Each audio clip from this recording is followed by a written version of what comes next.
अज्ञानतिमिरन्धस्य ज्ञानञ्जनाशलाकया चक्षुरुन्मिलितं येन तस्मै श्रीगुरुवे नमः। श्रीचैतन्यमनोभीष्टं स्थापितं येन भूतले स्वयं रूप कदा मह्यं ददाति स्वपदान्तिकं। वन्देऽहं श्रीगुरो श्रीयुतपदकमलं श्रीगुरुं वैष्णवांश श्रीरूपं साग्रजातं सहगणरघुनाथान्वितं तं सजीवं साद्वैतं सावधूतं परिजनसहितं कृष्णचैतन्यदेवं श्रीराधाकृष्णपादान् सहगणललिता श्रीविशाखान्वितांश। हे कृष्ण करुणा सिन्धो दीनबन्धो जगत्पते गोपेश गोपिका कान्त राधाकान्त नमोस्तुते। तप्त कांचन गौरांगी राधे वृंदावनेश्वरी वृषभानुसुते देवी प्रणमामि हरिप्रिये। वाञ्छाकल्पतरुभ्यश्च कृपा सिन्धुभ्यैव च पतितानां पावनेभ्यो वैष्णवेभ्यो नमो नमः। नमो विष्णुपादाय कृष्णप्रेष्ठाय भूतले श्रीमते भक्तिवेदान्त स्वामिनिति नामिने। नमस्ते सारस्वते देवे गौरवाणी प्रचारिणे निर्विशेष शून्यवादी पाश्चात्यदेशतारिणे। जय श्री कृष्ण चैतन्य प्रभु नित्यानंद श्री अद्वैत गदाधर शिवासादि गौर भक्त वृंद। हरे कृष्णा कृष्णा कृष्णा हरे हरे हरे राम राम राम हरे हरे। ओम नमो भगवते वासुदेवाय। ओम नमो भगवते वासुदेवाय।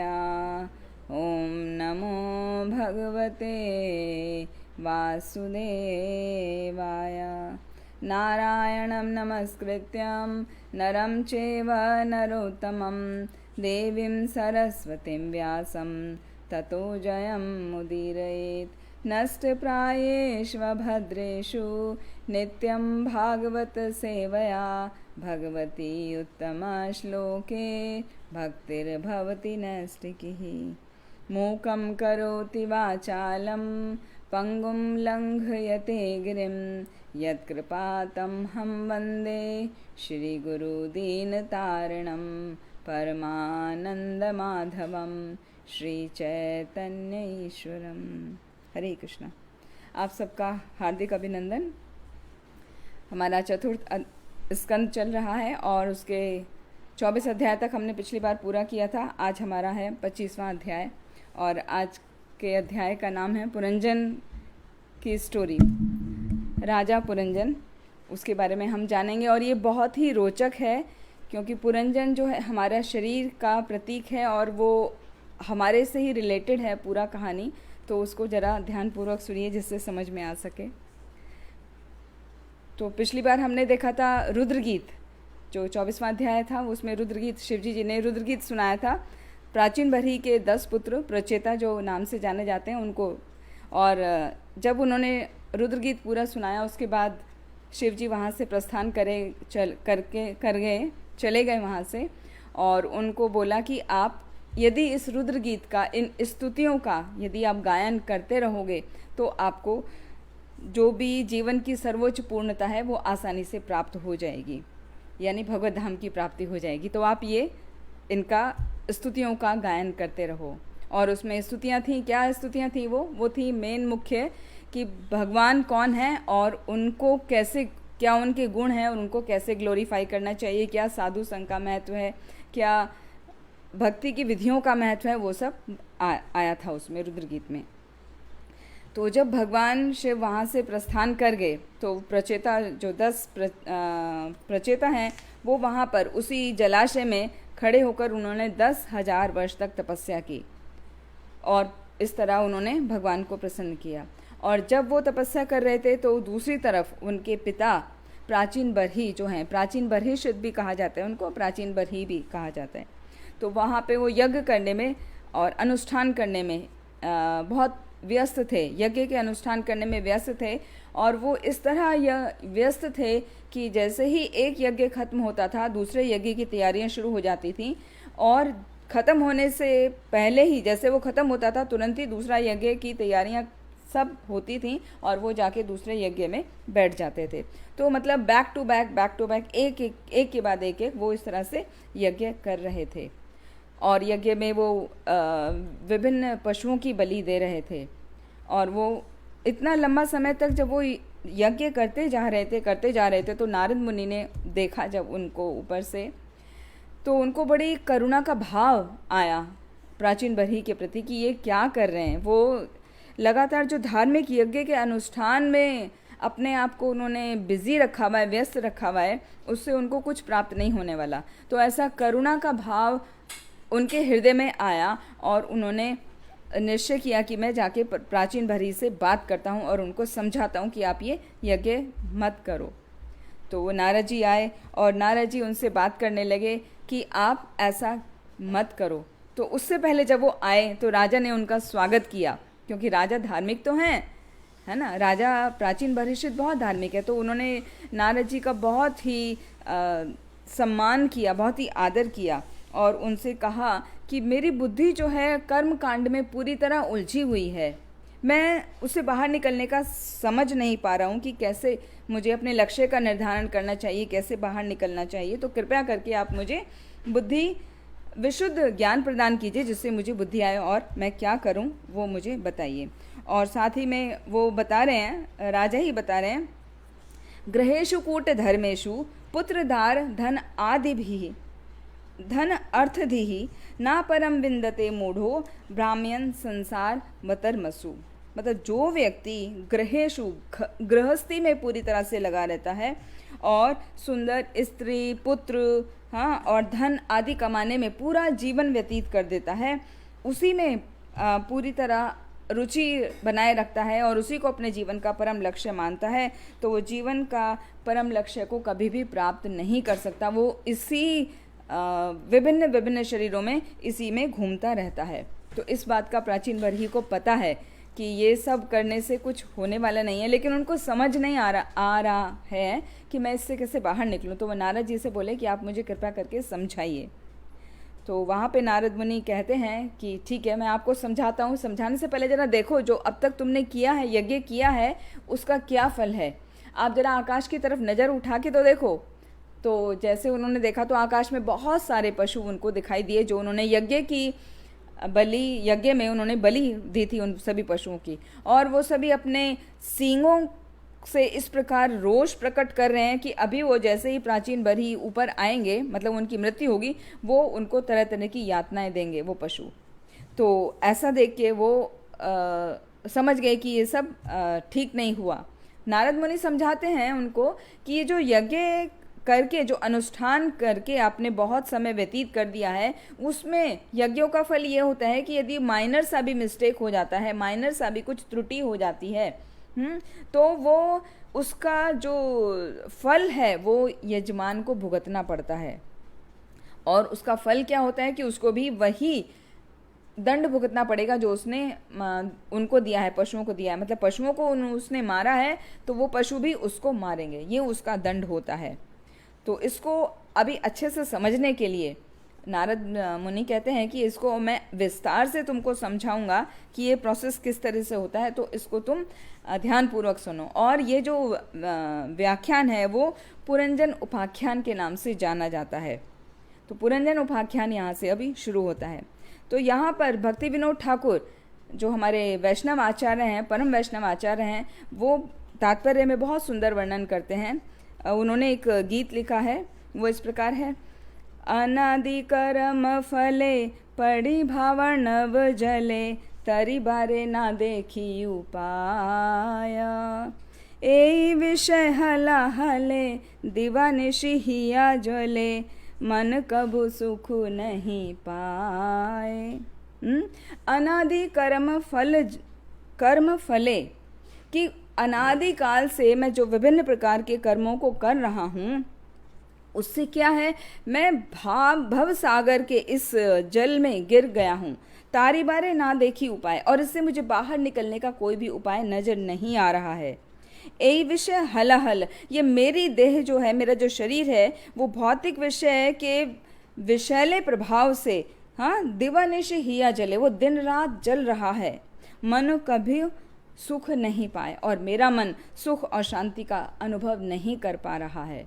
तो जो वो प्राचीन भरी ने बताया था, नारद जी वो बता रहे, वही यहाँ पे भक्ति विनोद ठाकुर ने बताया है इसके द्वारा, इस सॉन्ग के द्वारा। तो अब यहाँ जब वो प्राचीन बरही की कथा प्रारंभ किया, तो सबसे पहले बता रहे हैं कि प्राचीन बरही कौन है। और ये कथा जो है पूरी एक कथानक के रूप में है, एक तुलनात्मक अध्ययन है। प्राचीन बरही उसको पूरा अच्छे से समझ सकें, तो तुलनात्मक अध्ययन उन्होंने करके बताया पुरंजन का उपाख्यान। और ये उपाख्यान हम सभी से संबंधित है, तो एक एक बात उसकी बहुत ही ध्यान से सुनने की है कि किस तरह हमारा जीवन भी कहीं ना कहीं अपने आप को आप रिलेट कर पाएंगे कि हाँ, हमारे जीवन में भी ऐसा होता है, और उसका क्या अर्थ है और उससे कैसे हमें बचना है। तो यहाँ पर जब पुरंजन का शुरुआत हो रही है, तो पुर का अर्थ है सिटी, और जन का अर्थ है रेजिडेंट, रहने वाला। हाँ, तो पुरंजन का अर्थ हुआ व्यक्ति जो एक शहर में रहता है, और शहर कैसा है, वो सिटी है 9 गेट्स वाला। A city which has 9 gate, हाँ, a person who dwells in that city is called Puranjan. मतलब वो व्यक्ति जो 9 द्वार वाले शहर में रहता है, उस व्यक्ति को पुरंजन कहा गया है। तो 9 द्वार वाला सिटी क्या है, वो 9 द्वार वाला सिटी जो है हमारा अपना शरीर है। हमारे अपने शरीर में 9 द्वार होते हैं, और जो उसमें ड्वेल, जो उसमें रहता है, वो क्या है, वो परमात्मा, आत्मा के साथ रहती है। तो यहाँ से वर्णन शुरू होता है कि एक समय पांचाल देश में पुरंजन नाम का एक राजा रहा करता था। तो इसका जो तुलनात्मक अध्ययन है, उसको तभी आप समझ पाएंगे जब आप पूरा अटेंशन के साथ सुनेंगे। तो ये जो पुरंजन नाम का राजा है, वो उसके इतने वीरता भरे कार्य थे कि वो अपने कार्यों के लिए बहुत ही विख्यात था, बहुत फेमस था। और उसका एक मित्र था, उसका नाम था अविज्ञात। अविज्ञात मतलब जिसको कोई और नहीं जानता, यानी परमात्मा, जो हमारा शरीर है। पुरंजन, पुरंजन मतलब हमारा अपना शरीर है, और इसमें हमारा मित्र है परमात्मा, जो अविज्ञात और हमारे साथ रहता है। उसको कोई नहीं जानता, लेकिन वो सब कुछ जानते हैं। तो ये पुरंजन जो है, वो रहने के लिए एक उपयुक्त स्थान ढूंढ रहा था। वो यहाँ वहाँ सब जगह घूम रहा था, पूरा विश्व उसने भ्रमण किया, लेकिन उसको कहीं भी अपने रहने के लायक जगह नहीं दिखाई दी। क्यों नहीं दिखाई? क्योंकि उसका मन जो है, बहुत ही, उसके मन में ढेरों इच्छाएं थीं, अनगिनत इच्छाएं थीं। तो वो इन इच्छाओं को कहाँ पूरा किया जा सकता है, कैसे पूरा किया जा सकता है, इस कारण वो एक प्रिय स्थान ढूंढ रहा था, जो पुरंजन है। तो उसको कहीं नहीं मिला। लेकिन कुछ समय के बाद वो जब हताश हो गया, निराश हो गया, तो बैठ गया। फिर वापस से उसने अपना साहस जुटाया और वो दक्षिण दिशा की ओर चला। तो हिमालय पर्वत की जो दक्षिण दिशा है, वहाँ पर उसको एक क्षेत्र नजर आया जिसका नाम है भारतवर्ष। तो भारतवर्ष के क्षेत्र में पहुँचा वो, और वहाँ उसने 9 द्वारों वाली एक नगरी देखी। 9 द्वारों वाली नगरी है हमारा मनुष्य शरीर, और ये जो नगरी है भारतवर्ष के नाम से है, ये सभी सुविधाओं से परिपूर्ण है। यहाँ पे चैतन्य चरितामृत का बहुत सुंदर श्लोक आता है, भारत भूमि ते हैले मनुष्य जन्म यार, जन्म सार्थक करी कर परोपकार। कि भारत भूमि में यदि किसी मनुष्य का जन्म हो जाए तो बहुत ही वो सर्वश्रेष्ठ माना जाता है। भारत भूमि में जन्म होना कोई आसान बात नहीं है। पूरे विश्व में यदि हम तुलना करें तो सबसे उत्तम जन्म माना जाता है भारत भूमि में जन्म होना। और भारत भूमि में जिसका जन्म हो जाए, क्यों उत्तम माना जा रहा है? क्योंकि वहाँ भौतिक दृष्टि से और आध्यात्मिक दृष्टि से वो पूर्ण रूप से उन्नत है, और हमें उस उन्नति की वजह से हमें वो मौका मिलता है जिससे हम आध्यात्मिक और भौतिक दोनों ही दिशाओं में आगे बढ़ सकें। बाकी दिशाओं में भौतिक दृष्टि से बहुत उन्नत है, लेकिन आध्यात्मिक दृष्टि से उन्नत नहीं है। इसीलिए आजकल हम देखते हैं पाश्चात्य देश जितने भी हैं वो इंडिया को, वो भारत को फॉलो करते हैं, वो संस्कृति अपनी धीरे धीरे बदल रहे हैं और भारत की संस्कृति को वो अपना रहे हैं। तो ये भारतवर्ष जो है वो बहुत ही प्रसिद्ध है, क्योंकि यहाँ पर आध्यात्मिक उन्नति भौतिक उन्नति के साथ साथ में बहुत आसानी से की जा सकती है। तो यहाँ पर जिसका जन्म होता है उसको अपना जन्म सार्थक करना चाहिए, और जन्म सार्थक करके उसको पर उपकार, दूसरों के उपकार में लगना चाहिए। तो ऐसा जब उसने देखा पुरंजन ने कि एक ऐसा नगर है जिसमें 9 द्वार हैं, सभी सुविधाओं से वो परिपूर्ण है, और क्या देखा उसने, वो नगर के चारों ओर जो दीवारें हैं वो बहुत ही सुंदर हैं। वो दीवार है हमारे शरीर की त्वचा, और जो उसके उद्यान हैं, जो उसके बाग बगीचे हैं, उसकी तुलना करी गई है हमारे केश से, बालों से। और जो उसकी नगर की ऊंची ऊंची इमारतें हैं उसकी तुलना की गई है हमारे शरीर के उठे हुए भाग से, जैसे सर है, नाक है, आदि आदि। और जो नहरें हैं, हाँ, उस नगर में वो हमारे शरीर की झुर्रियाँ या गड्ढे हैं। फिर उस नगर में जो विभिन्न तरह के घर हैं, उनके घर के जो टॉप होते हैं ना, गुंबद बोलते हैं उनको, तो वो गुंबद सोने के, चांदी के या लोहे के बने हुए हैं अलग अलग। तो वो प्रतीक हैं हमारे प्रकृति के 3 गुण। हमारी जो प्रकृति के 3 गुण हैं, सतोगुण, रजोगुण और तमोगुण। तो हमारा शरीर ये तीनों गुणों से प्रभावित रहता है। तो इसी तरह वो जो घर हैं, इमारतें हैं, उनको बताया है कंपेयर करके। और जो वहाँ के घर के जो फर्श हैं वो हीरे, मोती, जवाहरत, माणिक, हाँ, पन्ना, स्फटिक, मणि, इन सब से जड़े हुए हैं। उनके जो फर्श हैं, इतना सुंदर फर्श है। तो वो है हमारी हृदय में बसी हुई भौतिक भावनाएं। भौतिक भावनाएं जो हैं वो हमारी हृदय में कितनी ज़्यादा होती हैं और कितनी विभिन्न प्रकार की होती हैं, बहुत ही लुभाने वाली होती है। तो इस प्रकार हमारी भावनाएं बहुत ज़्यादा होती हैं। और इस नगर की जो राजधानी है वो नागों की राजधानी भोगवती जैसी प्रतीत हो रही है, हाँ, जैसे स्वर्गीय नगरी हो, बहुत ही सुंदर है। और हमारे शरीर से तुलना करें तो हमारे शरीर की राजधानी क्या है? हमारा हृदय हमारे शरीर की राजधानी माना जाता है। तो इस तरह नगर में बहुत ही सुंदर सुंदर सभागार हैं। सभागार मतलब मीटिंग हॉल्स, हाँ, तो जहाँ पे सब आते हैं, बैठते हैं और मीटिंग करते हैं। तो हमारे हृदय में, हमारे शरीर में क्या है मीटिंग हॉल? हमारा हृदय है, जहाँ पे आत्मा, हमारे आत्मा जो है और परमात्मा, भगवान उसमें निवास करते हैं। आत्मा और परमात्मा दोनों निवास करते हैं। और जो वहाँ के नगर के बाजार हैं, रेस्टोरेंट हैं, धर्मशालाएं हैं, सड़कें हैं, वो शरीर में विभिन्न प्रकार की बहने वाली वायु हैं, और सुंदर सुंदर उद्यान हैं, और नगर की सीमा पर एक सरोवर है। तो इस तरह से नगर का वर्णन किया गया है, जो साथ में कंपेयर किया गया है हमारे शरीर से। और भवन में जो गुंजायमान हो रहा है, जो म्यूज़िक हो रहा है, वो पक्षियों के कूज से उसका तुलना करी गई है। तो पक्षियों की कूज, जैसे घर परिवार में क्या, जैसे बच्चों का बोलना, हाँ, वो बहुत मधुर लगता है, तो वो उससे तुलना की गई है। तो ऐसा मधुर वातावरण है वहाँ का। वहाँ पर पशु भी जो हैं वो भी अहिंसक हैं, मतलब वो हिंसा नहीं करते हैं, वो किसी से द्वेष नहीं करते हैं, बहुत ही प्रेम भाव से रहते हैं। वो जो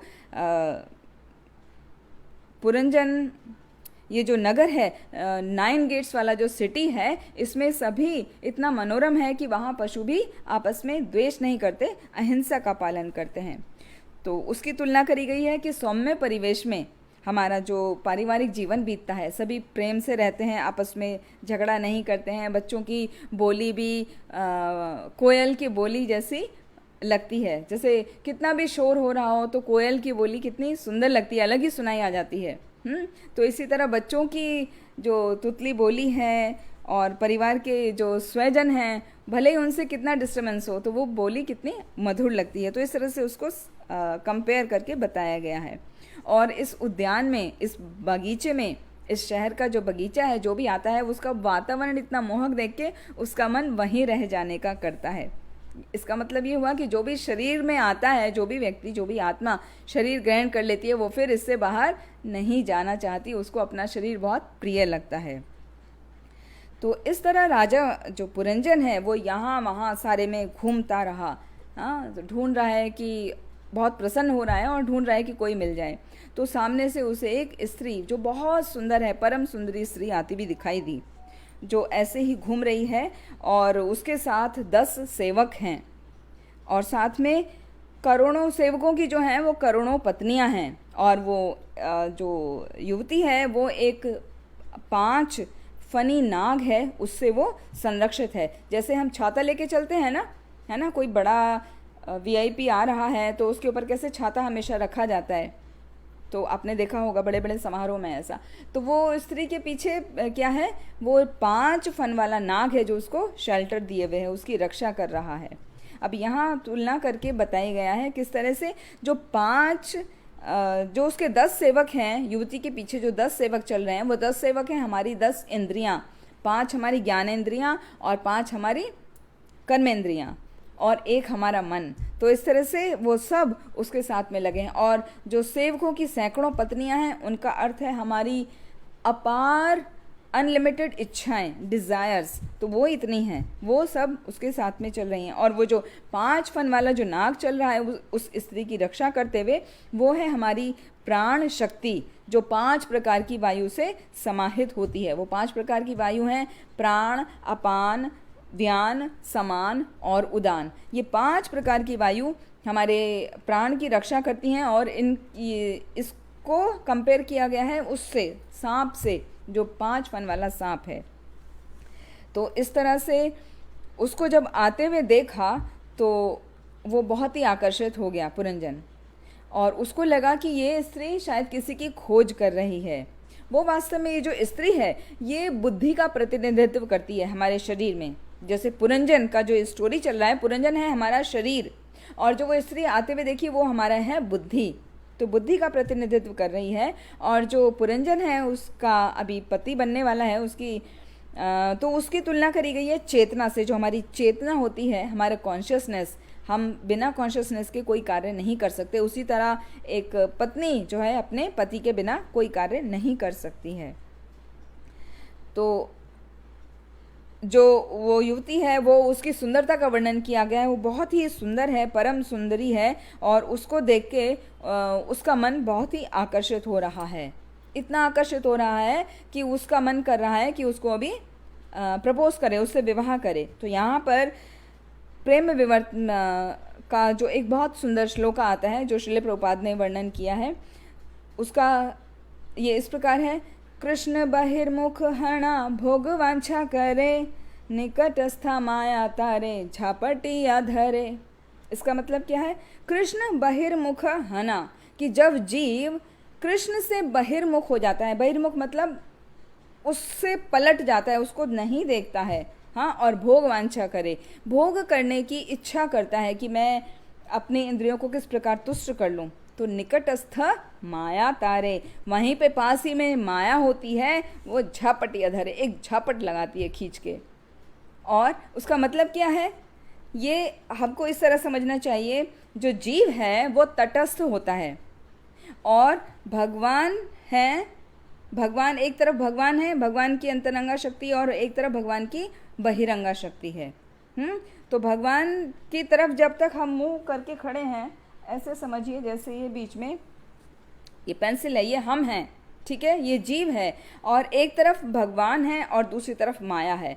तो जैसे ही ये जीव अभी भगवान की तरफ देख रही है, उसके अपोजिट होके, हाँ, बहिर्मुख होके, मतलब उसकी तरफ नहीं देखती है, वो माया की तरफ देखने लगती है। तो माया उसको झपटिया धरे, मतलब उसको झपट लेती है और अपने पास बुला लेती है। तो उससे वो कृष्ण को पूरी तरह से भूल जाता है। झापटिया धरे का मतलब केवल मारना ही नहीं है, मतलब उसको झपट्टा मार के अपनी तरफ वो खींच लेती है और वो जीव पूरी तरह कृष्ण को भूल जाता है।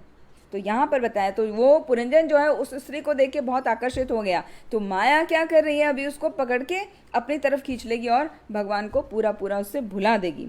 अब आगे वर्णन सुनते हैं। तो यहाँ पर साथ में ये भी बताया कि व्यक्ति को क्या करना चाहिए। व्यक्ति को अपने इंद्रियों का दास नहीं बनना चाहिए कि हमारी जहाँ इंद्रियाँ हमें लेके जा रही हैं, हमारे सेंसेस जहाँ हमें लेके जा रहे हैं हम उस तरफ जाएं। नहीं, हमें गोस्वामी बनना चाहिए। गो मीन्स इंद्रियाँ, स्वामी मीन्स कंट्रोलर। तो वो व्यक्ति जो इंद्रियों को कंट्रोल कर सकता है उसको गोस्वामी कहा जाता है। इसका बहुत लंबा वर्णन आता है उपदेशामृत के फर्स्ट श्लोका में। वाचो वेगम मनसः क्रोध वेगम जिह्वा वेगम उदरो उपस्थ वेगम एतान वेगान युविषहेत धीरा सर्वाम अपि माम पृथ्वीम शशिष्यात्। ये तो गोस्वामी का वर्णन किया गया कि वो जो अपनी 6 प्रकार की इंद्रियों को कंट्रोल कर लेता है। तो 6 प्रकार की इंद्रियां हमारे आँख, कान, नाक, जिह्वा और हमारी त्वचा। तो जो इनको कंट्रोल कर लेता है वो दूसरों को अपना शिष्य बना सकता है, यानी वो गोस्वामी कहलाता है। तो व्यक्ति को ऐसा होना चाहिए। तो पुरंजन जब उस पर बहुत मुग्ध हो गया, उससे नहीं रहा गया, उसको बोलने लगा, हे कमल नयनी, हे कमल लोचनी, आप कौन हो? आप कहाँ से आई हो? और आपके पिता कौन हैं? आप यहाँ किस वजह से, आपका क्या उद्देश्य है? आप क्यों घूम रहे हो? हाँ, और आपके ये साथ में जो बलवान अंगरक्षक हैं ये कौन हैं? आपके पीछे पीछे चलने वाली ये स्त्रियां कौन हैं? और ये जो विशाल सर्प है 5 हुड वाला जो स्नेक है वो कौन है? उसको कंट्रोल नहीं हो रहा। उसने एक साथ इतने सारे क्वेश्चन पूछ डाले पुरंजन ने। और उतना भी नहीं रुका कि चलो आंसर मिल जाए, उसने कहना जारी रखा। तो क्या पूछा कि हे सुंदरी, तुम साक्षात भाग्य की देवी लक्ष्मी जैसी लग रही हो, या विद्या की देवी सरस्वती जैसी लग रही हो, या शिवजी की पत्नी उमा जैसी प्रतीत हो रही हो, परंतु ऐसा लगता है कि तुम उस उपवन में अपने पति की खोज करने निकली हो। दिखने में तो तुम लक्ष्मी जैसे प्रतीत हो रही हो, लेकिन तुम्हारे हाथ में तो कमल पुष्प नहीं है। लक्ष्मी जी क्या हमेशा कमल पुष्प हाथ में रखती हैं और भगवान के चरणों की सेवा में लगी रहती हैं। तो ऐसा लगता है कि तुमने अपना कमल पुष्प कहीं गिरा दिया है। लेकिन मुझे पता है कि लक्ष्मी जी नहीं हो सकती, क्योंकि लक्ष्मी जी तो अकेले कहीं विहार करती ही नहीं हैं, वो तो हमेशा नारायण के साथ में रहती हैं। तो आप वास्तव में ना तो लक्ष्मी हो, ना तो सरस्वती हो, ना तो उमा हो, शिव जी की पत्नी। क्योंकि आप यदि कोई देवी होती तो आपके पैर जो हैं वो पृथ्वी पर स्पर्श नहीं करते। आपके पैर तो मैं देख रहा हूँ कि आप भूमि पर खड़ी हो। तो भूमि पे जो खड़े होते हैं वो मनुष्य होते हैं। देवता जो होते हैं वो कभी भी भूमि पर खड़े नहीं होते, उनके पैर हमेशा ऊपर रहते हैं, कुछ थोड़े उठे रहते हैं। जैसे हमने पिछली कथा में भी सुना था, जब भगवान आए थे अपने गरुड़ पे ध्रुव महाराज को दर्शन देने के लिए, तो वो ठीक से खड़े नहीं हो पा रहे थे, है ना, क्योंकि उनको पृथ्वी पर पैर रखने पड़े थे। तो उन्होंने गरुड़ के कंधे पे हाथ रखा था। तो भगवान या देवता जो हैं, विभिन्न देवता, वो कभी भी पृथ्वी पर अपना पैर स्पर्श नहीं करते हैं, टच नहीं करते हैं। तो वो देखकर वो पुरंजन बोला कि आप देवलोक से तो नहीं हो, आप हो तो मनुष्य ही, तो आप क्यों नहीं मुझको अपना लेती हो? ऐसा करके उन्होंने अपना वर्णन करना शुरू किया कि आपको मैं बता दूं कि मैं कोई साधारण मनुष्य नहीं हूँ, मैं बहुत ही विख्यात शक्तिशाली राजा हूँ और मेरे पास अपार ऐश्वर्य है जिसका वर्णन आसानी से नहीं किया जा सकता। और तुम्हारा मुख इतना सुंदर है, मैं तुम्हारे मुख को देखकर मंत्रमुग्ध हो गया हूँ। कृपया करके आप मेरा प्रस्ताव स्वीकार कर लो, हाँ, यानी कि मेरे से विवाह कर लो। तो ऐसा सुनने के बाद वो जो स्त्री है, उसका नाम वास्तव में पुरंजनी है, हाँ, तो वो बोली, उसने उसका निवेदन जो स्वीकार कर लिया और बोली कि हे पुरुष श्रेष्ठ, मैं नहीं जानती कि मेरा नाम मेरा जन्मदाता कौन है, मेरा नाम क्या है, और जो मेरे साथ सहायक हैं उनका नाम क्या है, और कहाँ से हम लोग आए हैं। बस मुझे इतना पता है ये सब मेरे बंधु बांधव हैं, और मेरा ये जो सर्प है वो मेरा अंगरक्षक है, मेरी सेवा करता है, और ये पूरे जो उद्यान है उसकी देखभाल वही करता है। और मुझे तो इतना भी नहीं पता है कि मेरा भविष्य क्या होगा, हाँ, तो मुझे कोई ज्ञान नहीं है, और ना ही मुझे जानने की इच्छा है कि ये उपवन कैसे और किसने बनाया है, किस पर्पस के लिए बनाया है। तो यहाँ ये जो उपवन है इसमें हम रहते हैं, और ये सोते समय भी, यहाँ तक कि जब हम सोते हैं तो ये सर्प जो है हमारी रक्षा करता है। तो यहाँ पे सर्प की तुलना करके बताई कि जो रक्षा करता है सोते समय भी, मतलब हमारी श्वास प्रश्वास प्रक्रिया, हमारा जो सांस सोते समय भी चलता रहता है, क्योंकि वो सर्प अंगरक्षक का कार्य कर रहा है ना बुद्धि का, तो वो हमारी श्वास प्रश्वास प्रक्रिया हमेशा चलती रहती है। तो मेरा तो हे नायक कितना सौभाग्य है, परम सौभाग्य है कि आप अपनी इच्छा से आज यहाँ पर आए हैं, और मैं अपने मित्रों के साथ आपको सब प्रकार से संतुष्ट करने का प्रयत्न करूँगी, तो आप चिंता ना करें। और ये जो पुरंजनी है, ये जो स्त्री है, वास्तव में बुद्धि का प्रतिनिधित्व कर रही है, बुद्धि को रिप्रेजेंट कर रही है, और जो परमात्मा के द्वारा दी जाती है। भगवत गीता में भी कहा गया है, श्री कीर्ति श्रीवाक्य नारीणाम स्मृति मेधा धृति क्षमा, ये 10th चैप्टर के 34 श्लोका में आता है। मृत्यु सर्वहरश्च अहम उद्भवश्च भविष्यताम कीर्ति श्रीवाक्य नारीणाम स्मृति मेधा धृति क्षमा। तो जो स्त्रियों की 7 क्वालिटीज़ बताई हैं उसमें बताया बुद्धि, ये जो बुद्धि होती है स्त्री में वो मैं हूँ, भगवान कृष्ण खुद कह रहे हैं मैं हूँ। तो वो जो बुद्धि का प्रतिनिधित्व वो स्त्री कर रही है वो भगवान के ही द्वारा प्रदत्त है। और जो पुरंजन है वो जीव का प्रतीक है, मतलब शरीर का प्रतीक है, जो कि बुद्धि के माध्यम से सब कार्य अपने करता है। तो वो स्त्री बोलने लगी कि ये जो 9 गेट वाला, जो 9 द्वारों वाला जो ये शहर है, आप इसमें यहाँ पर 100 वर्षों तक भी रह सकते हो और हम आपका पूरा ध्यान रखेंगे। तो उन्होंने अपनी सहमति दे दी। और आपके अलावा मैं और किसको वरण करूँगी, मैं और किसी के बारे में भी सोच नहीं सकती। और साथ में बता रहे हैं, यहाँ पर तात्पर्य में श्रील प्रभुपाद वर्णन कर रहे हैं कि गृहस्थ जीवन इतना यशस्वी है कि वो न केवल मनुष्य को सुखी बनाता है, अपितु मतलब इसके अलावा पितृगण, देवतागण, ऋषिगण और अन्य सभी प्राणियों को इसमें सुख मिलता है। वो श्लोक इस प्रकार है, 40वां श्लोक आता है, पितृदेव ऋषि मर्त्यानाम भूतानाम आत्मनश्च क्षेम्यं वन्दति शरणं भवेस्मिन् यद गृहाश्रमः। मतलब गृह आश्रम जो है, गृहस्थ आश्रम इतना यशस्वी है कि वो ना केवल मनुष्य को सुखी बनाता है, मनुष्य के अलावा देवताओं को, पितरों को, ऋषिगणों को और बाकी प्राणियों को भी सुखी बनाता है। तो उसमें बहुत ही रस है, लेकिन उसमें एक ही मुश्किल है गृहस्थ आश्रम में। क्या है वो एक मुश्किल? कि वो अपने सच्चे कर्तव्य का पालन करना भूल जाते हैं। और सच्चा कर्तव्य क्या है? भगवान मुकुंद को संतुष्ट करना। मुक्ति प्रदाता सर्वेशाम विष्णुरेव न संशयः। इसमें कोई संशय नहीं है कि मुक्ति प्रदान करने वाले मात्र भगवान विष्णु ही हैं। तो उनको मुकुंद भी कहा जाता है, मुक्ति प्रदान करने वाले मुकुंद। तो उनको प्रसन्न करना व्यक्ति अधिकतर भूल जाते हैं गृहस्थ आश्रम में, क्योंकि वो इतना रस आता है ना उसमें सुख का, तो उससे बचना चाहिए। फिर साथ में यहाँ पर श्रीमद् भागवतम के 7th कैंटो का एक श्लोका इसमें कोट करके बताया गया जो बहुत सुंदर है। मतेर्न कृष्णे परतः सतो वा मिथो अभिपद्येत गृहव्रतानाम अदांत गोभिर्विषताम तमिस्रम पुनश्चर्वित चर्वणानाम। कि जो पुनः हम उसी रस को चखते रहते हैं, उसी में लगे रहते हैं। यदि हम अपनी इंद्रियों को संयमित नहीं कर पाते हैं तो जो भौतिकतावादी जीवन होता है उसमें हम अत्यधिक लिप्त रहते हैं और इस प्रकार हम नरकगामी होते हैं। और जो हमने चबा लिया है उसी को बार बार चबाते रहते हैं।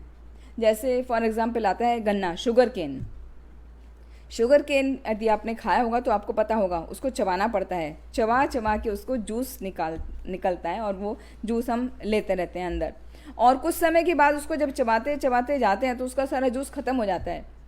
लेकिन गृहस्थ जीवन ऐसी है कि उसको जो हमने जूस ले लिया है, जो हमने इंद्रिय भोग कर लिया है, उसको हम बार बार बार बार करते रहते हैं और ये लगता है हमें जैसे गन्ने के जो पोरा होता है उसको लगता है कि उसको बार चबाएंगे, थोड़ा बहुत और चबाएंगे तो और रस आ जाएगा।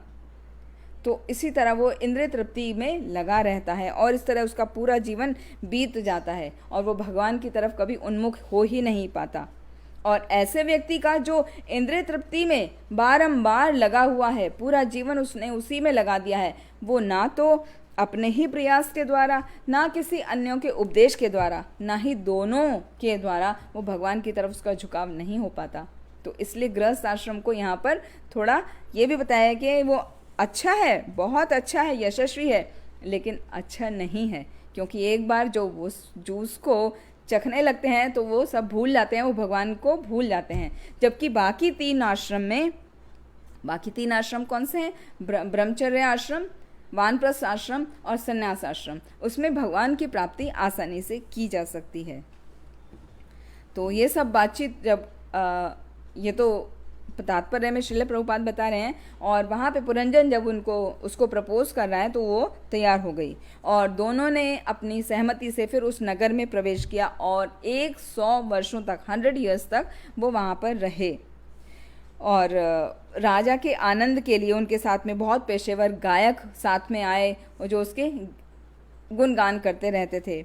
और जब उनको गर्मी लगती थी तो वहाँ का जो सुंदर सरोवर था उसमें वो विहार करते थे। अब यहाँ से शुरुआत होती है कि वो 9 गेट्स क्या हैं और उनका हमारे शरीर में किस तरह से उसका वर्णन है। तो श्लोका नंबर 47 से लेके 53 तक उसका 9 गेट्स सिटी का वर्णन किया गया, सिटी ऑफ 9 गेट्स का वर्णन किया गया। तो पहला जो गेट है वो है पूर्वी दिशा की ओर।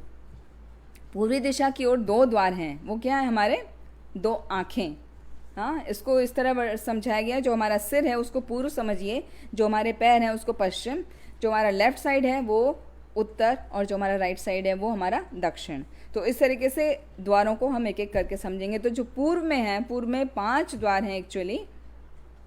हाँ, तो 2 2 4 2 6 और 7, 7 द्वार हैं। हाँ, 7 द्वार हैं। तो पहला जो है वो हैं 2 आँखें।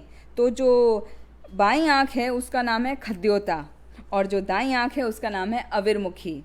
और उसका जो मित्र है उसका मित्र है द्युमान, जो सूर्य के साथ में रहता है। मतलब इसका कहने का यह है कि जो हमारी बाईं आँख है और हमारी दाईं आँख है वो देखने का कार्य करती है, स्पष्ट दृष्टि और रूप को वो जाया करता था घूमने। जो पुरंजन है इन द्वारों के द्वारा, नेत्रों के द्वारा वो विभ्राजित नगर में जाया करता था। तो कैसे देखता था? वो देखता था सूर्य की रोशनी के द्वारा, जो उसका मित्र द्युमान के द्वारा प्राप्त होती थी।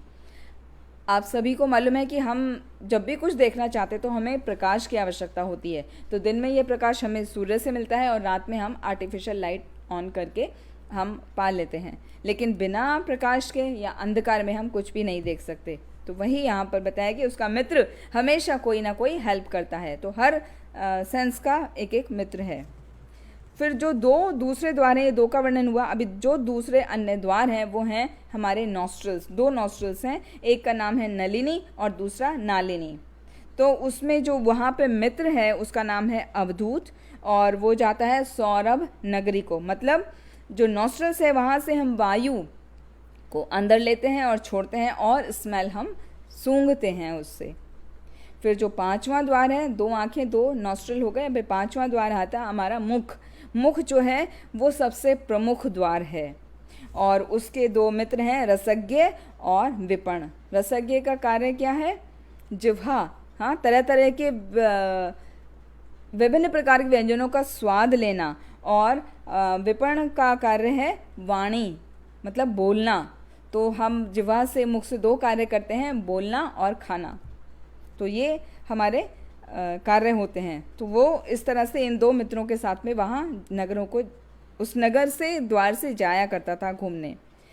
फिर दक्षिण दिशा में, हाँ पूर्व में, अभी दक्षिण में है हमारा दायां कान और उत्तर में है हमारा बायां कान।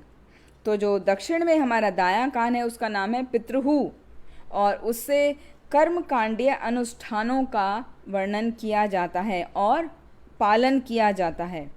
और उसमें क्या होता है, बेसिकली जो प्रवृत्ति मार्ग के बताते हैं, शास्त्र प्रवृत्ति मार्ग को संस्तुत करते हैं, उनका वर्णन किया गया है। जैसे पितृलोक कैसे पहुंचा जाए, या धार्मिक अनुष्ठान, यज्ञ आदि, हवन आदि कैसे किए जाए, वो उसमें वर्णन होता है और उसको हम दाएं कान से सुनते हैं।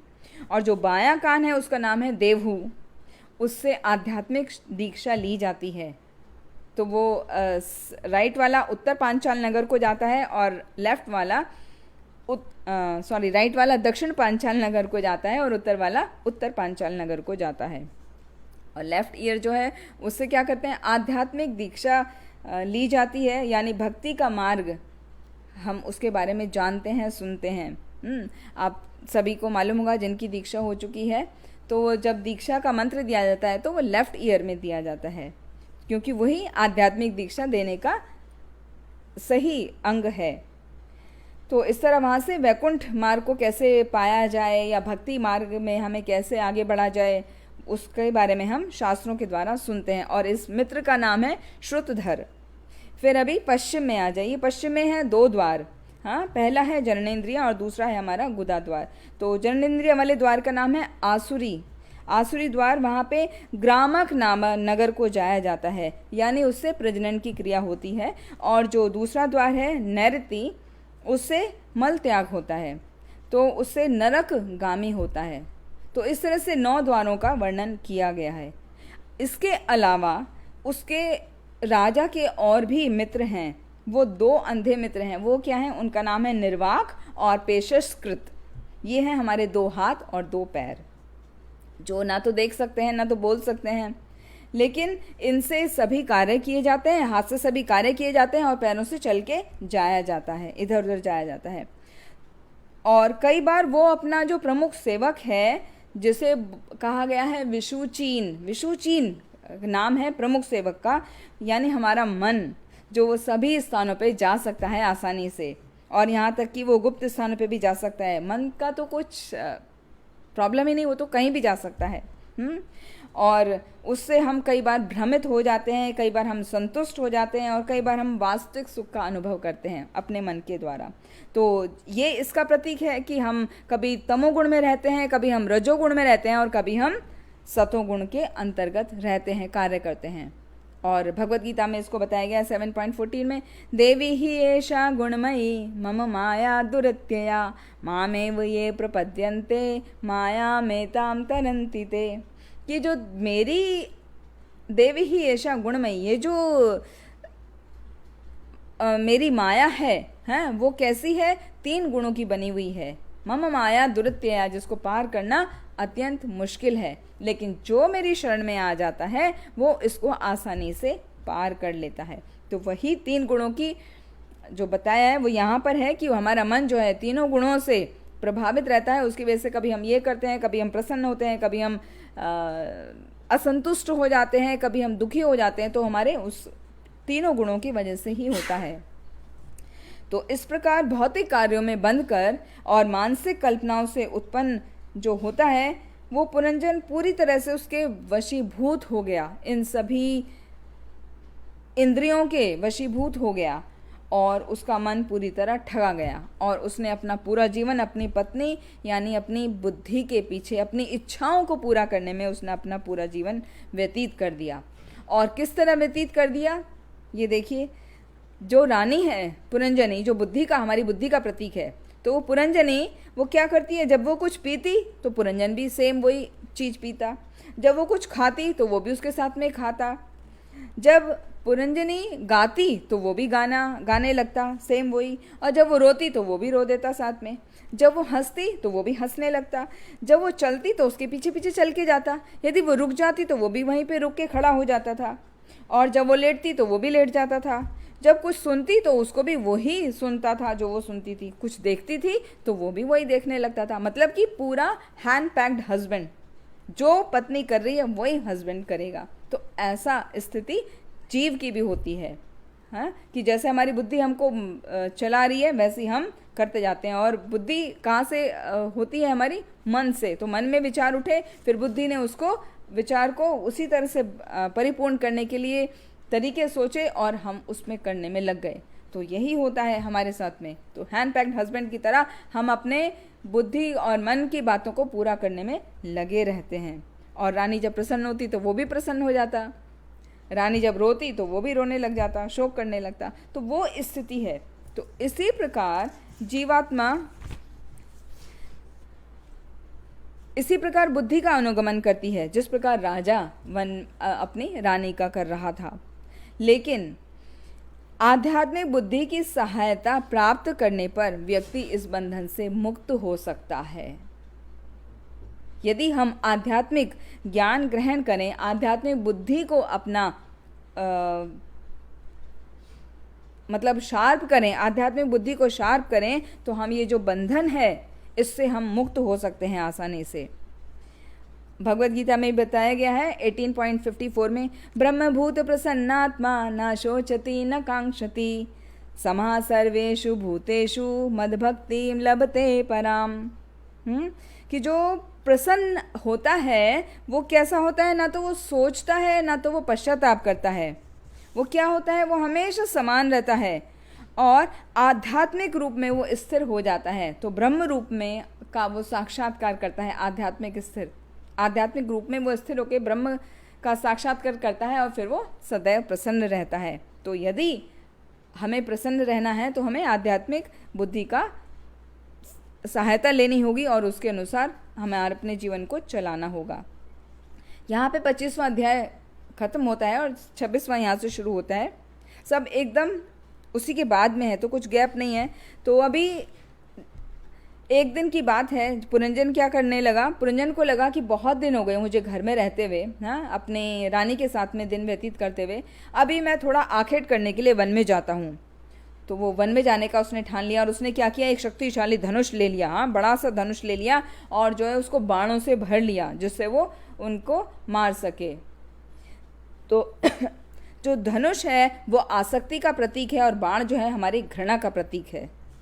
और उसने क्या किया, सोने का कवच धारण किया। कवच मतलब हमारा अत्यधिक अभिमान, जो हमारा ईगो है वो, और वो सोने का कवच पहनकर अपने रथ पर बैठ गया। रथ क्या है? हमारा शरीर, यानी कि हमारे शरीर पे हम आसक्ति लेते हैं, हम आसक्ति और घृणा के बीच में हम पड़े रहते हैं और क्या करते हैं, हम अत्यधिक अभिमान को लेके अपना चलते हैं।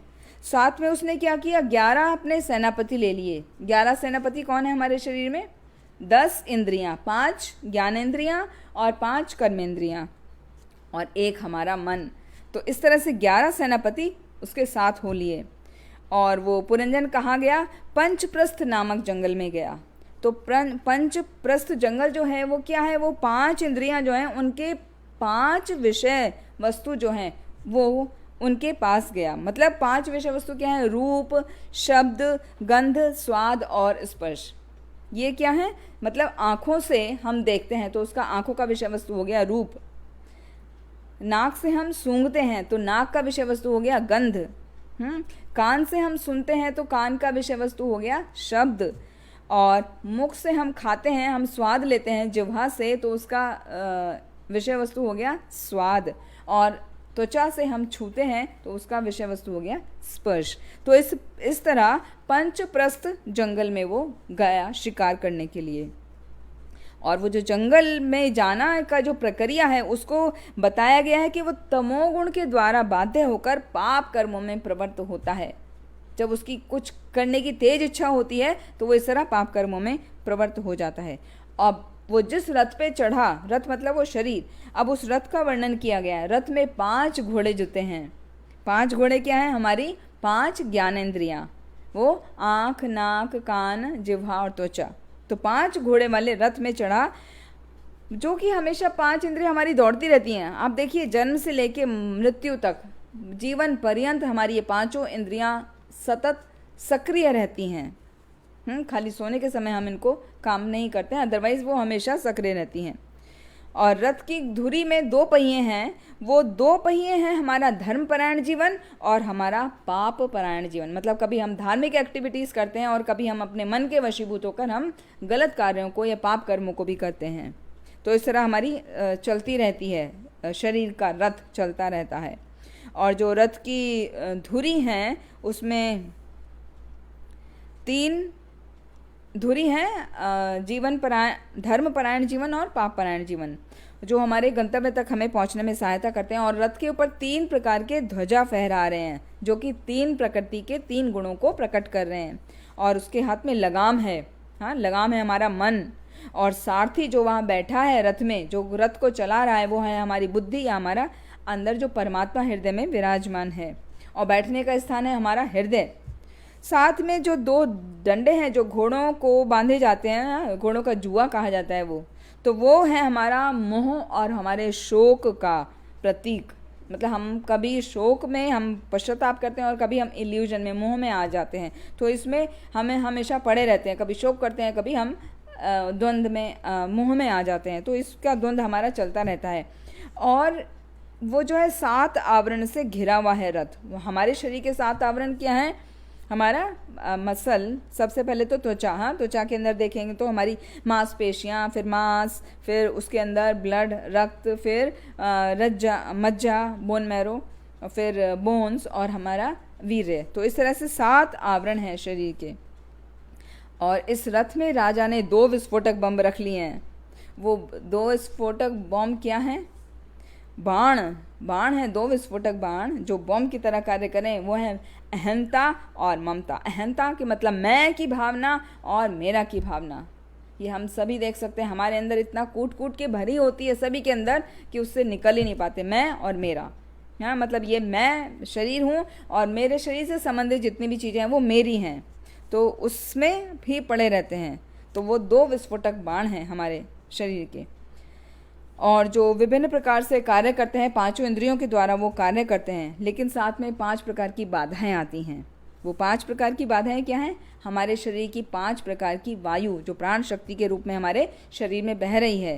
प्राण, अपान, व्यान, समान और उदान। तो जब इनका बैलेंस बिगड़ जाता है तो हम देखते हैं कि हमें तरह तरह के रोग होने लग जाते हैं। जैसे वात रोग, वात, कफ, पित्त, वो उसी वायु का डिसबैलेंस होने की वजह से होते हैं। जो हमारी ये 5 वायु हैं हमारे शरीर में, जैसे जोड़ों में दर्द होना फॉर एग्जाम्पल, हाँ, और गैस या तो बर्पिंग होना या गैस पास होना, तो वो उदान वायु। तो इस तरह से अलग अलग वो हमारे शरीर को प्रताड़ित करती हैं, बाधाएं हैं हमारे शरीर में।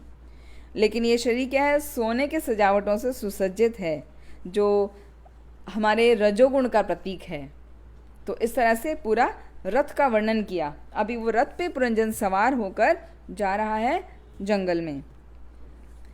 और इस साथ साथ में ये बताया कि जिस तरह ये जीवात्मा जो है इस पिंजरे में कैद है, जो आत्मा है हमारे शरीर में कैद है और प्रकृति के गुणों से बद्ध होकर कार्य करती है, तो यहाँ पर नारद मुनि प्राचीन भरीषित को बता रहे हैं, समझा रहे हैं कि हालांकि तुम अपने आप को बहुत धर्मपरायण मानते हो, क्योंकि यज्ञ में लगे हैं ना, वो लगातार एक के बाद एक यज्ञ करे जा रहे हैं, तो उनको तो लग रहा है कि मैं बहुत ही धार्मिक कार्य कर रहा हूँ, मेरे से ज़्यादा धर्मपरायण कोई होगा नहीं। तो नारद जी वो बता रहे हैं प्राचीन भरीहु को कि आपको लग रहा है कि आप बहुत ही धर्मपरायण हैं, लेकिन वास्तव में तो तीनों गुणों से वशीभूत होकर ही आप कार्य कर रहे हैं। और उसी के द्वारा हर व्यक्ति तीनों गुणों के द्वारा ही नियंत्रित होकर कार्य करता है। देवी ही ऐसा गुणमयी, अभी जो बताया था, तो वो 3 गुणों से ही सब प्रभावित होकर कार्य करते हैं, उसके अलावा कार्य नहीं होता। और दूसरा है एक श्लोका, प्रकृति क्रियमाणानि गुणः कर्माणि सर्वशः अहंकार विमूढ़ आत्मा कर्ता अहमिति मन्यते।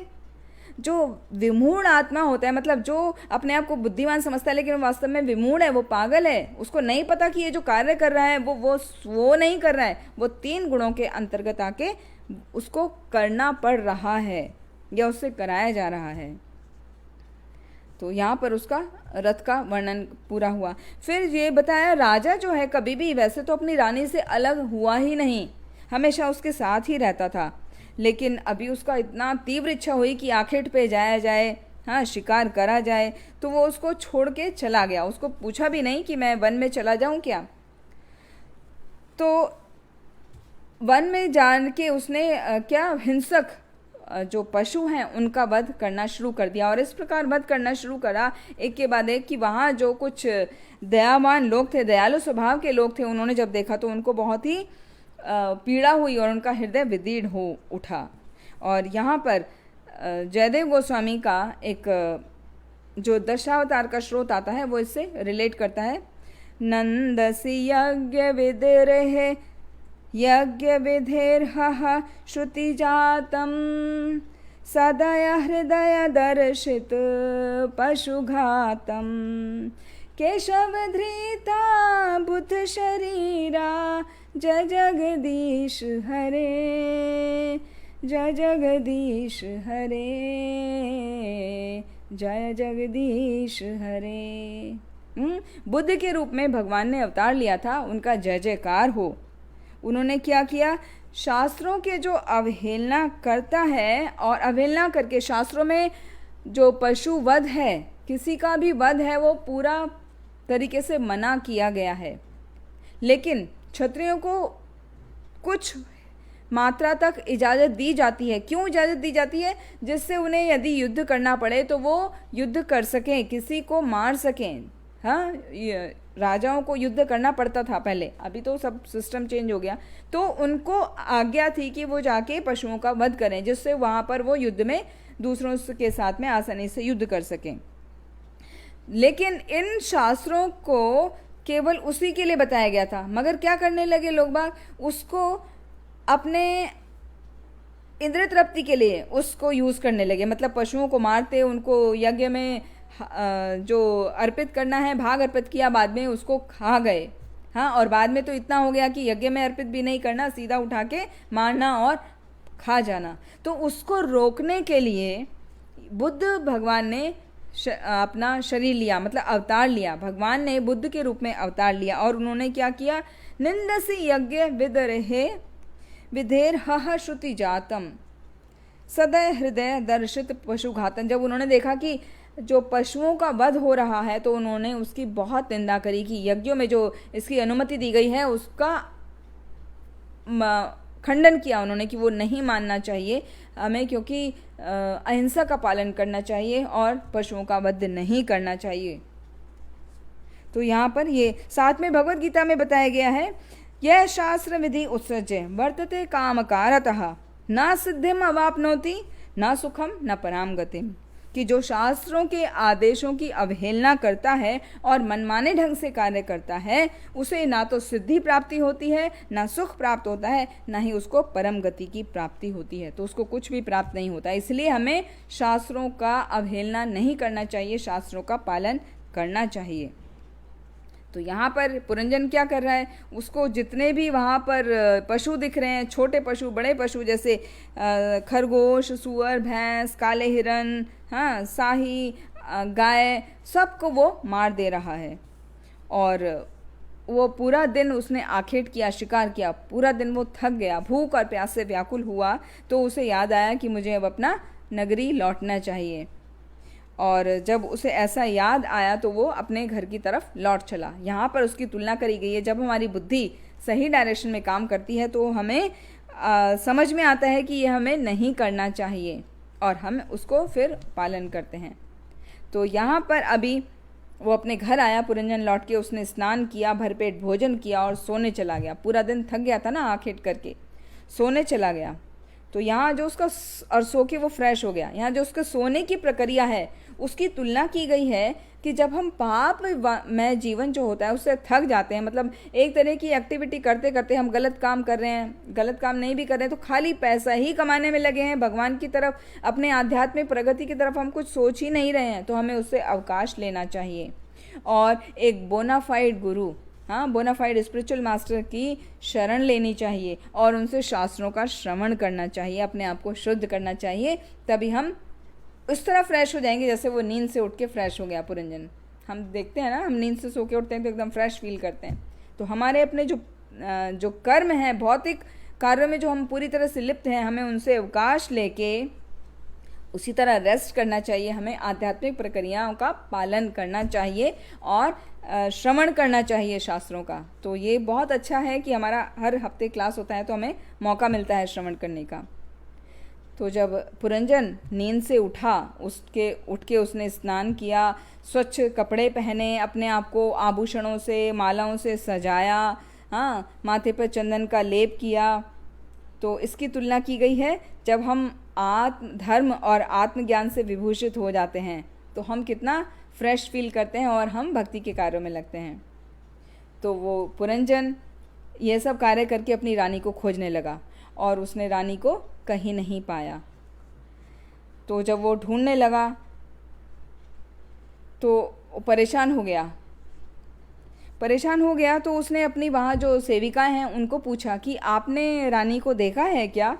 आपको पहले ही की तरह अपनी स्वामिनी के साथ में सुख की प्राप्ति तो हो रही है, किसी प्रकार का कोई कष्ट तो नहीं है। हाँ, न जाने मुझे क्यों घर की जो साज सामग्री हैं उनमें कुछ आनंद नहीं आ रहा है, कहीं कुछ कमी लग रही है। क्योंकि घर में जो पतिव्रता पत्नी होती है या प्रेम करने वाली माता होती है तो उसके ही उपस्थिति में घर एक घर की तरह लगता है, अन्यथा वो एक इस प्रकार एक टूटे हुए रथ की तरह है जिसके पहिए नहीं हैं। तो ऐसा रथ जिसमें पहिए नहीं हैं, कहीं जा नहीं सकते, तो उसमें कोई क्यों बैठेगा? तो घर के पहिए जो होते हैं वो उसकी तुलना करी गई है माता से और पत्नी से। तो जिस प्रकार माता अपने पुत्र का बचपन से ही ख्याल रखती है, बड़ा हो जाता है तो भी ख्याल रखती है, और पत्नी अपने पति की सेवा करती है, तो इसी तरह जो गृहस्थी है वो भी चलती है उसी तरह से। तो जो रथ है उस पे ऐसा कौन मूर्ख है जो बैठेगा? तो मैं अपनी पत्नी को नहीं ढूंढ पा रहा हूँ, कृपया करके मेरी मदद करो, मुझे बताओ कि मेरी पत्नी को किसी ने देखा है, कहाँ है? तो दासियों ने उत्तर दिया कि वो उधर आप जाके देखिए, उस रूम में वो भूमि पर लेटी हुई है, और लेकिन हमें नहीं पता वो ऐसा क्यों कर रही है, वो क्यों लेटी हुई है। तो वहाँ पे जब जाके देखा पुरंजन ने कि वो तो एक साध्वी की तरह लेटी हुई है। हाँ, उसके वस्त्र भी अस्त व्यस्त हो रहे हैं और उसने कुछ श्रृंगार भी नहीं किया है और ऐसे लेटी है खाली पृथ्वी पर, बिना मतलब नीचे कुछ बिछौना भी नहीं बिछाया है, कुछ कपड़ा भी नहीं बिछाया है। तो उसका मन बड़ा दुखी हो गया और वो मधुर शब्दों में से उसको पूछने लगा, उसको मनाने का प्रयास करने लगा कि हे देवी, आप किस कारण से दुखी हैं? आप अपना ये दुख को त्याग दो, आप मुझे बताओ, आपको किसी ने कोई कष्ट दिया है, किसी ने आपको कुछ कहा है तो मैं उसको अभी दंड दूंगा, लेकिन वो कोई ब्राह्मण या वैष्णव नहीं होना चाहिए, क्योंकि ये दो व्यक्तियों को दंड नहीं दिया जा सकता। उसके अलावा कोई भी व्यक्ति जिसने आपका अपमान किया है या आपको कुछ कहा है तो आप मुझे बताओ, मैं उसको पूर्ण रूप से दंड दूंगा, और आप ये सब छोड़ दो क्योंकि मुझे देखने में अच्छा नहीं लग रहा है। आप एक बार पहले की तरह वापस से श्रृंगार करो, हाँ, मेरी तरफ देखो। तो इस तरह से जैसे वो अपनी पत्नी को मना रहा है, वो पत्नी मान जाती है जब वो मना रहा है। तो यहाँ पर तुलना करी गई है कि जब व्यक्ति अपने कार्यों में लगा रहता है और कृष्ण भावनामृत को पूरी तरह से भूल चुका होता है तो उसको या समय पर याद करना चाहिए कि मुझे भगवान के लिए भी अपना समय व्यतीत करना है, कुछ हरि नाम का जप करना है, कुछ भागवत का श्रवण करना है। तो इस तरह से उसकी तुलना करके बताया गया है।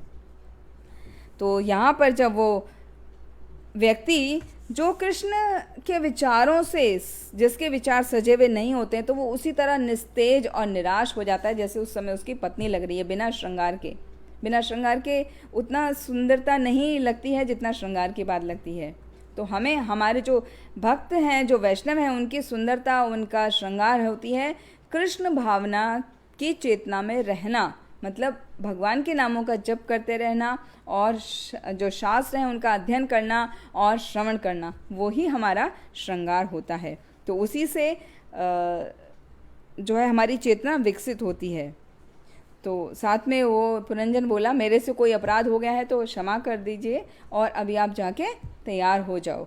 तो ऐसा सुन के उसने अपना गुस्सा छोड़ दिया और वो तैयार होने के लिए चली गई। वो प्रसन्न हो गई, मतलब वो मान गई, जो रूठना मनाना चल रहा था वो हो गया। और इस तरह से हमारा यहाँ पर चैप्टर 26 फिनिश होता है। अगली बार हम उससे अगला अध्याय लेंगे, चैप्टर 27 लेंगे। श्रीमद् भागवतम की जय, श्रील प्रभुपाद की जय। हरे कृष्णा। हम अपनी वाणी को यहीं विराम देते हैं। हरे कृष्णा।